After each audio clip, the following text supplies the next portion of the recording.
2월 19일 금요일입니다.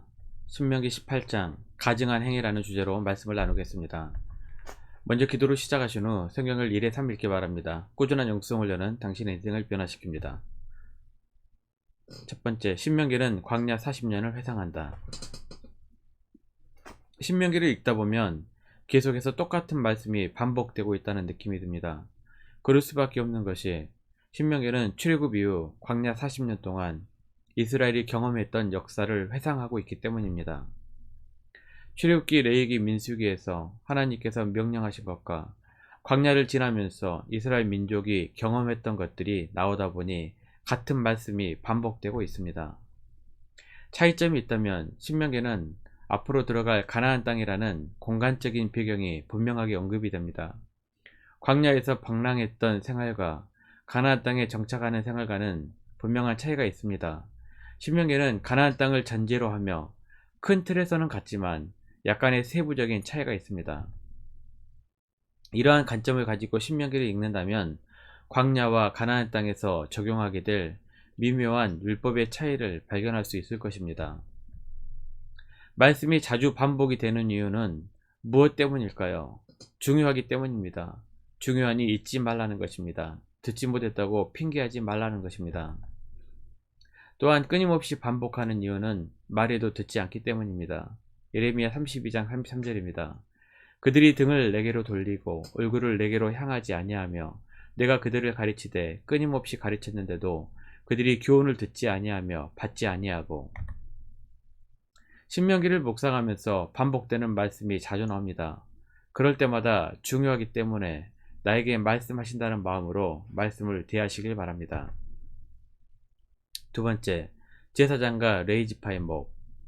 1절입니다. 레위 사람 제사장과 레위의 온 지파는 이스라엘 중에 분깃도 없고 기업도 없을지니 그들은 여호와의 하즈물과 그 기업을 먹을 것이라. 제사장과 레위인들은 책임이 있습니다. 성소를 잘 관리하는 것입니다. 레위인들 위에 성소에 접근하거나 함부로 성물을 만져 거룩성을 훼손하게 되면 레위인들의 책임입니다.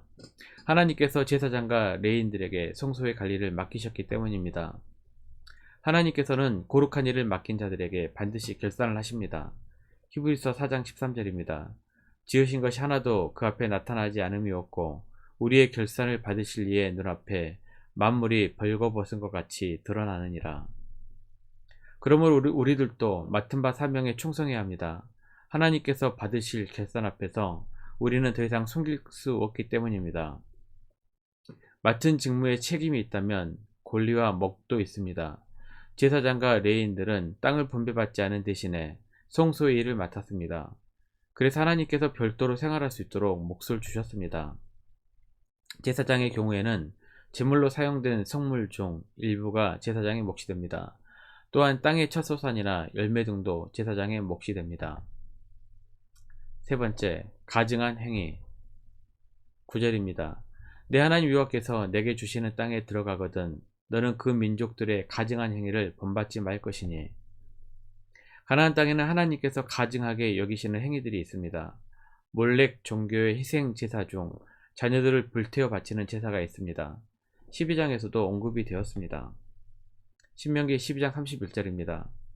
내 하나님 여호와께서는 내가 그와 같이 행하지 못할 것이라.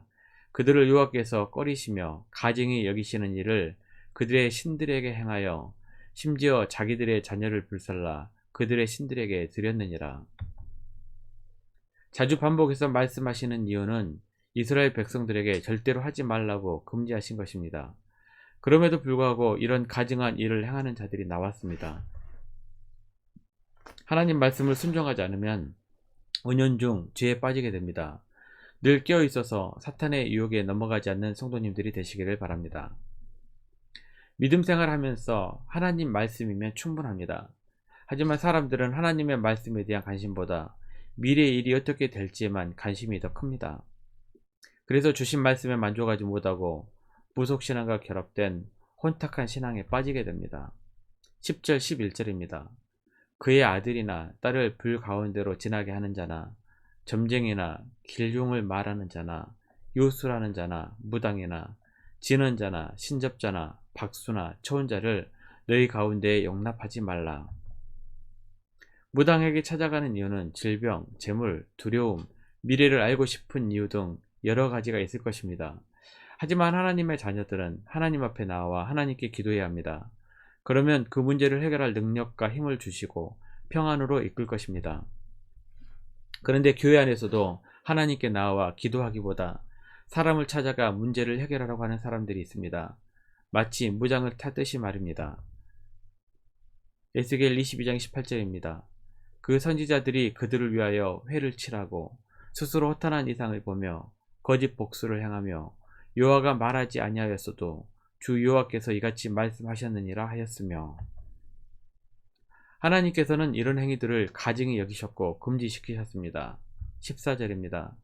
내가 쫓아낼 이 민족들은 길용을 말하는 자나 점쟁이의 말을 듣거니와 내게는 내 하나님 여호와께서 이런 일을 용납하지 아니하시느니라. 진리는 단순합니다. 하나님 말씀만 붙들면 됩니다. 신비로운 체험이 꼭 하나님의 신비가 아닐 수 있습니다. 하지만 하나님의 말씀은 반드시 진리입니다. 분별하십시오. 진리인 하나님의 말씀만 붙드십시오. 디모데후서 2장 15절입니다. 너는 진리의 말씀을 옳게 분별하며 부끄러울 것이 없는 일꾼으로 인정된 자로 자신을 하나님 앞에 드리기를 힘쓰라. 하나님의 말씀만이 진리입니다. 사입이나 이단은 성경보다 더 중요시하는 것이 있습니다. 지금 하나님께서 주시는 계시가 성경 위에 있다고 속입니다. 그러면 사입이나 이단입니다. 20절입니다. 만일 어떤 선지자가 내가 전하라고 명령하지 아니하는 말을 제 마음대로 내 이름으로 전하든지 다른 신들의 이름으로 말하면 그 선지자는 죽임을 당하리라 하셨느니라. 거짓 선지자들의 말에 주의하십시오. 이미 하나님께서는 성경으로 말씀하셨습니다. 하나님께서 주신 말씀으로 진리를 분별하는 성도님들이 되십시오. 말씀 요약합니다. 첫 번째, 하나님의 말씀이 반복해서 들리면 가만히 멈추고 나에게 하시는 말씀이 무엇인지 집중해 보시길 바랍니다. 두 번째, 오직 하나님 말씀만이 진리입니다. 진리 대신 하나님 말씀이면 충분합니다. 화려하고 신비하며 허탄한 망령된 신화를 쫓지 말고 단순하지만 진리의 말씀을 사모하시기를 바랍니다. 1년 성경 일독 주간 계획입니다. 오늘은 금요일 신명기 9장에서 13장 말씀을 묵상하십시오. 토요일 주일도 1년 성경 일독 주간 계획표에 따라서 말씀을 묵상하십시오. 2월 중보기도 제목입니다. 5가지 기도 제목을 놓고 하나님과 충분한 교제 시간을 가지시기 바랍니다. 가정에서 기도하시기 힘드신 분들은 주중 기도의 시간을 이용하시면 됩니다. 주중 기도의 시간은 새벽 6시부터 밤 10시까지입니다. 하루 30분씩 최선을 다하시기 바랍니다. 그러면 여러분의 삶이 변화될 것입니다. 영상을 다 보신 분들은 확인 문자를 보내시거나 유튜브에 댓글로 달아주시면 정기적인 영성 훈련에 도움이 될 것입니다. 오늘 하루도 승리하시기를 기도합니다.